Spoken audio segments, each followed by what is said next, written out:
Our house was a palace, sure, but a cold and echoing one. Marble floors, fancy furniture that looked like it belonged on TV, not under my feet, that was my life. Dad, Richard the Great they called him at his construction company, built it all from scratch. He loved me to pieces, his only kid, but seeing him was like catching a glimpse of a shooting star, there and gone too fast. Gotta chase that next project, kiddo, he'd say with a wink, his booming voice the only warmth in the giant house. My mom, Isabella, well, she was the ice queen on a frozen throne. 18 years younger than Dad, she had cheekbones sharper than a diamond and a closet bigger than my entire room, overflowing with clothes that sparkled like disco balls. Her days were a whirlwind of fancy salons with French names I couldn't pronounce, massages that cost more than my bike, and gossip sessions with her friends who looked like they were all carved from the same mold. The only time Mom ever seemed to remember I existed was when she needed someone to boss around. "Those jeans are a mess, honey," she'd sneer, her voice dripping with fake sugar. "Haven't I taught you how to keep things tidy?" Funny thing was, the house was spotless, thanks to a whole army of maids who scurried around like silent mice. But if I dared to sit down and watch cartoons after school, here she'd come, faster than a cheetah after lunch. "Shouldn't you be learning something useful, Lily?" she'd snap, her perfectly painted nails tapping a sharp rhythm on the counter. "Like how to clean these floors properly before you ruin them?" Useful? Cleaning floors? I looked at Dad, who was just coming through the door, grass stains on his jeans and a smile on his face. He'd been playing catch with the neighborhood kids again. "Leave her alone, Isabella," he'd rumble, his voice warm and deep.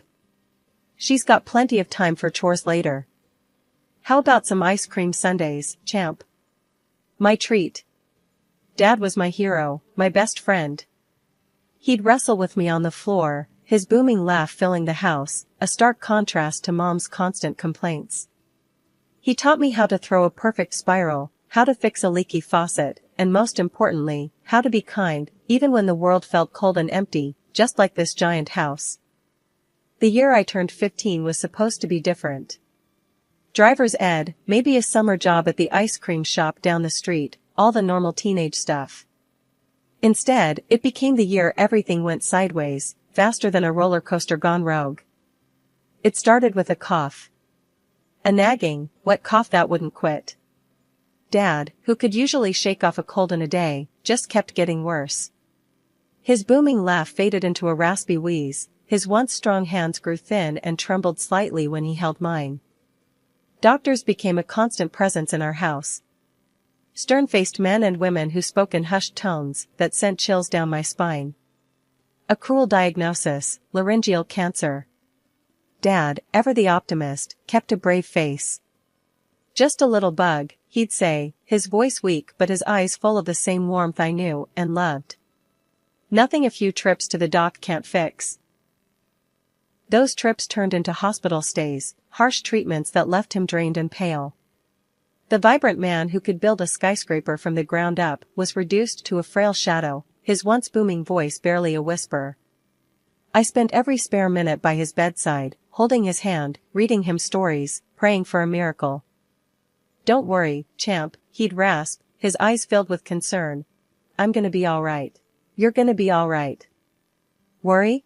I was drowning in it. The thought of a world without Dad's booming laugh, his rough but comforting hugs, was unbearable. Mom, however, remained a constant source of irritation. While Dad fought for his life, she continued her self-absorbed routine. "Honestly, Richard," she'd complain, her voice clipped and cold, "you're giving me a headache with all this coughing. Maybe you should just sleep in the guest room, it's keeping me awake." One thing I did notice, though, was a subtle shift in her appearance. Maybe it was just me, but her designer clothes seemed to fit a little tighter, her perfectly flat stomach developing a slight bulge. It was a bizarre contrast to Dad's worsening condition, a small, unsettling detail amidst the storm. Then came the day, a seemingly ordinary Tuesday. Mom was on her way out, a fresh manicure appointment awaiting her. "Don't forget the black polish, darling," she called back from the doorway. "Black always goes best with mourning." Mourning? What was she talking about? Before I could question it, the phone rang. Mom answered, her voice dripping with fake concern. A few moments later, she hung up, her face a mask. Well, she sighed, a strange, almost satisfied glint in her eyes. Looks like today needs to be a black manicure after all. My heart hammered in my chest. A cold dread wrapped its icy fingers around me. What do you mean? I stammered, my voice barely a whisper. Mom's mask slipped for a fleeting moment, a flicker of something cold and calculating crossing her face before it was replaced by a perfectly practiced frown. Just some unfortunate news, Lily, she said, her voice back to its usual icy tone. Looks like you'll be needing a strong woman to take care of you now. The days that followed were a blur of black crepe and forced smiles. The funeral home transformed our living room into a sterile, flower-filled showroom. Mom, ever the drama queen, reveled in the attention. Black lace or sweetheart neckline? She agonized, parading a seemingly endless stream of dresses in front of the mirror. Her friend, a woman with bleached blonde hair and a permanent pout, cooed in approval. Oh darling, the sweetheart neckline. So Audrey Hepburn at her husband's funeral. Absolutely tragic and chic. Don't you think it's a little excessive? I ventured, my voice barely above a whisper. Mom's eyes narrowed. Excessive? Honey, this is for your father. We need to show his friends and family how much we respected him. Respected? The word tasted like ash in my mouth. By showing off your cleavage? The air crackled with tension. Mom's perfectly painted smile faltered for a second, replaced by a flash of something cold and dangerous. You watch your tone, young lady, she hissed, her voice low and menacing. These are adult matters you wouldn't understand. The adult matters turned out to be endless phone calls with florists and caterers, each conversation punctuated by Mom's theatrical sighs and demands for the absolute best. My grandparents, bless their hearts, tried to shield me from the worst of it, but the strained silences and worried glances spoke volumes. The funeral itself was a performance. Mom, draped in a ridiculously elaborate black dress that clung to her curves like a second skin, played the grieving widow to the hilt. Tears streamed down her perfectly made-up face as she clung to the arms of various concerned-looking relatives. Later that night, as I scrolled through social media in a daze, a familiar face popped up on my feed. There she was, Mom, in all her tragic and chic glory, the funeral photo plastered across her Instagram page. The caption, dripping with saccharine sentiment, spoke of her undying love and devotion to my father. The love of my life, gone too soon, it read. A week had crawled by since Dad's funeral, each day a heavy weight on my chest. Mom, however, seemed to thrive in the silence. The endless parade of black dresses was replaced by a return to her usual flamboyant wardrobe, her smile a little too bright, her eyes a little too cold. One evening, as I trudged up the stairs after another day of forced pleasantries at school, the sound of unfamiliar laughter filtered through the air. I froze, a knot of dread tightening in my stomach. The living room door was ajar, light spilling out into the hallway. Taking a deep breath, I peeked inside. There, sprawled on our plush sofa, was a young man who looked like he'd stepped off the cover of a fitness magazine. He was all tan skin, perfect teeth, and designer stubble. Mom, perched beside him like a preening peacock, was batting her eyelashes with a practiced innocence I hadn't seen since I was a toddler. Lily, she purred, her voice dripping with fake sweetness. This is Michael, my fiancé. Fiancé? I repeated, my voice barely a croak. Mom's smile faltered for a brief moment, a flicker of annoyance crossing her face before it was replaced by a too bright cheer. Yes, darling. Isn't that wonderful? Michael is going to be living with us now. Michael, who hadn't even acknowledged my existence until now, finally grunted a greeting. Before I could process this latest absurdity, Mom continued, her voice taking on a patronizing tone. And guess what else, honey bunch? We're expecting. Expecting? My mind reeled. Not only did she have a new husband-to-be a week after Dad's funeral, but she was also pregnant? It was all too much to take in. What about, Dad? I stammered, the words catching in my throat. Isn't this a little A little what? Mom snapped, her mask of cheer slipping for a moment. A little inconvenient? Don't be ridiculous. Life goes on, darling. And besides, she leaned in, her voice dropping to a conspiratorial whisper. Michael here makes me truly happy. Something your father, bless his soul, was never quite capable of. Fury, hot and raw, bubbled up inside me. You never loved him, did you? I spat, my voice shaking with rage. You cheated on him. Mom's eyes narrowed. The smile was completely gone now, replaced by a steely glint. Perhaps, she admitted with a cold laugh. But that's none of your concern, is it? Now, from now on, you'll do as Michael and I say.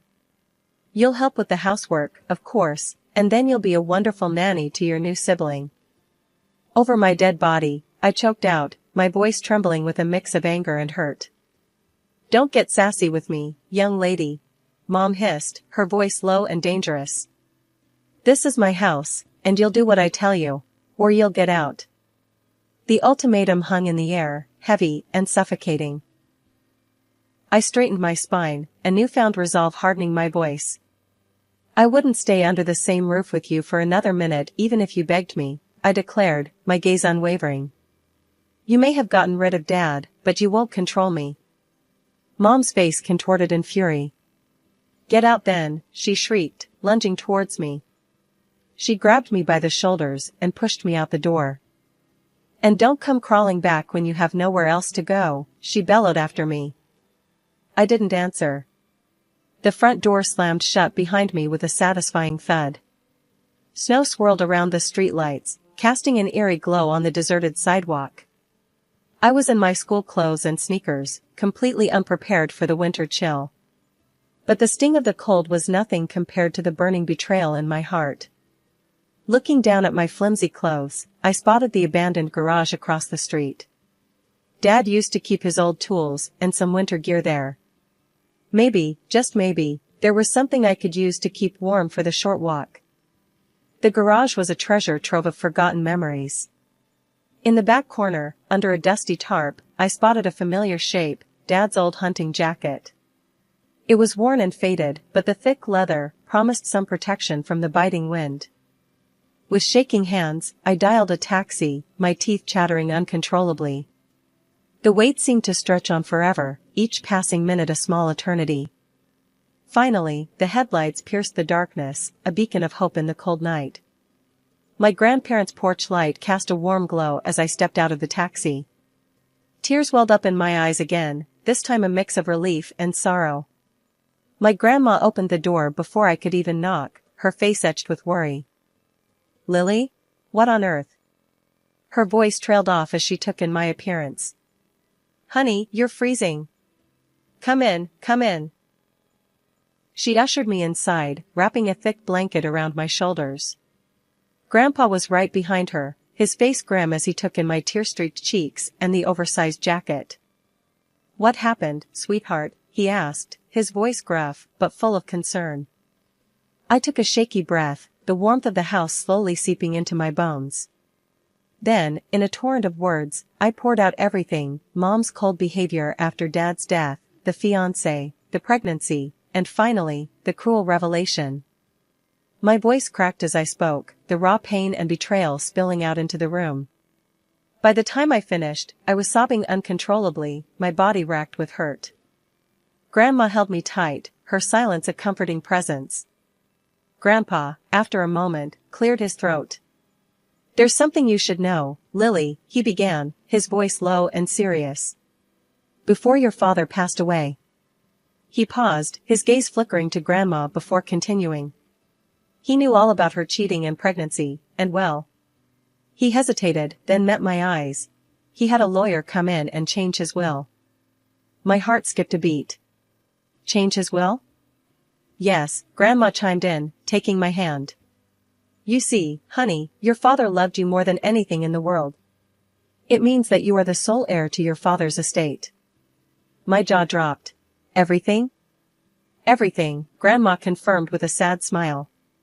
But because of your age, you can't fully access the money until you graduate from college. Until then, a legal guardian needs to manage it. Not Mom, I blurted out before he could finish. The thought of her controlling Dad's money meant for me, was unbearable. Grandpa and Grandma exchanged a knowing look. Of course not, Grandma said, her voice firm. That's why we need to talk about custody. But to take you away from your mother, we need proof of her unsuitability. Proof? I reached for my phone, a mischievous glint entering my eyes. I have plenty of that. Over the past year, in a misguided attempt to protect myself, I'd started recording some of my arguments with Mom. The last conversation, the one where she kicked me out, was there in all its ugly glory. With trembling fingers, I played it back for my grandparents. The sound of my mother's cruel words filled the room, each sentence a fresh blow.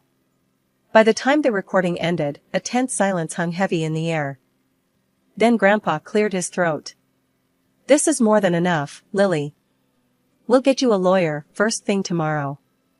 You won't be going back to that house. Relief washed over me, warm and welcome. It wasn't just about the money anymore. It was about safety, about being in a place where I was loved and valued. A week had crawled by since the blow-up with Mom.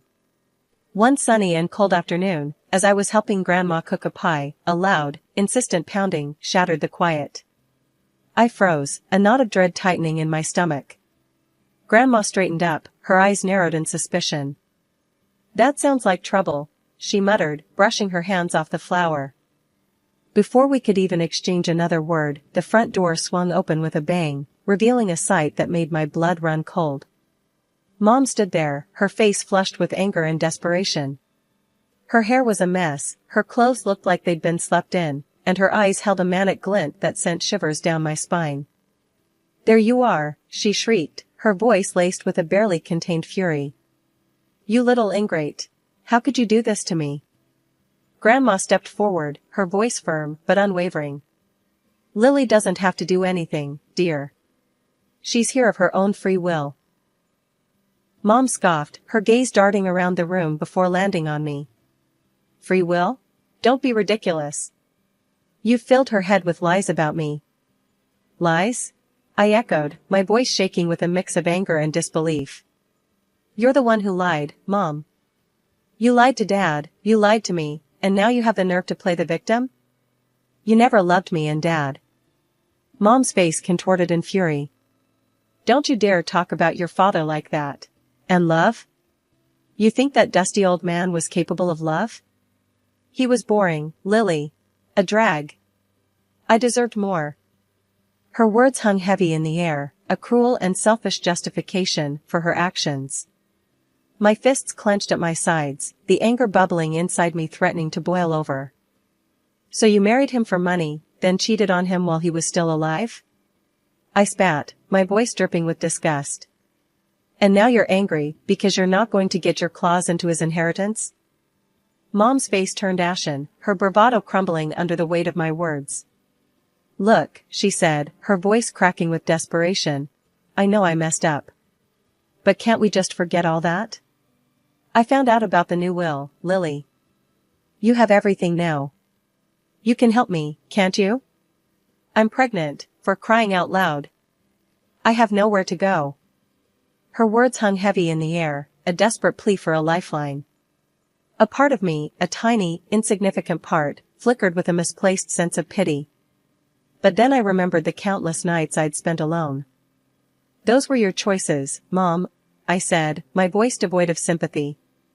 And now you have to face the consequences. 2 months flew by in a whirlwind of activity. Lawyers, court dates, social worker visits, it felt like my life had become a legal drama. Mom, unsurprisingly, contested the custody hearing tooth and nail. The courtroom was a tense battleground. Mom, dressed in a cheap-looking suit and overly dramatic makeup, sat across from me, a picture of fake concern. Your Honor, she began, her voice trembling with manufactured emotion. I am Lily's mother. I love her dearly, and I'm her only living parent. Taking her away from me would be a travesty. Her words were like nails on a chalkboard, a stark contrast to the cruel reality I knew. My lawyer, a sharp woman with a steely gaze, wasted no time in presenting her case. The recordings I'd made played on a small speaker in the courtroom, each snipped conversation a damning indictment of Mom's character.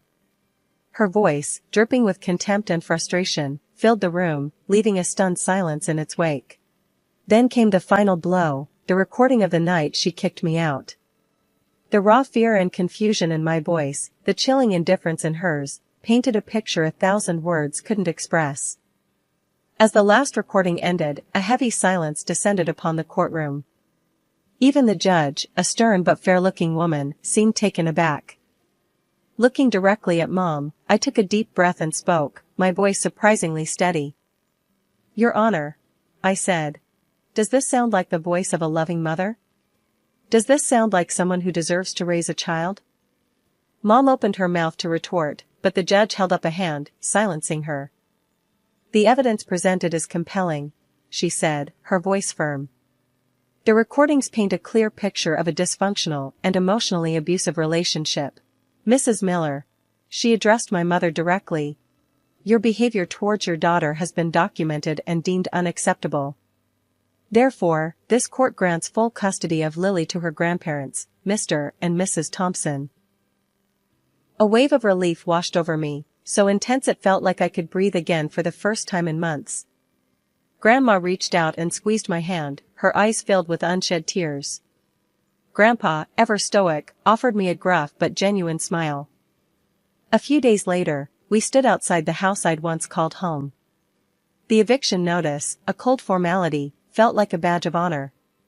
Mom and her now fuming boyfriend were huddled by the door, their faces a mixture of anger and desperation.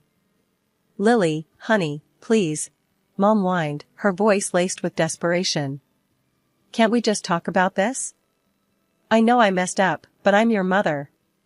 And I'm pregnant. We have nowhere to go." She gestured dramatically to her noticeably swollen belly, a desperate attempt to tug at my heartstrings. But this time it didn't work. "You had your chance, Mom," I said, my voice firm. "You made your choices, and now you have to face the consequences.